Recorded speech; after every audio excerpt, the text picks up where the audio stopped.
అడుగుతాను అడుగు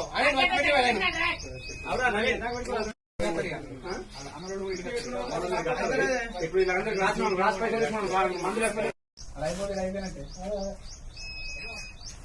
లేవన్నా ఇప్పుడు ఒక 5-6 ట్రాక్టర్లు 150 సంవత్సరాలు.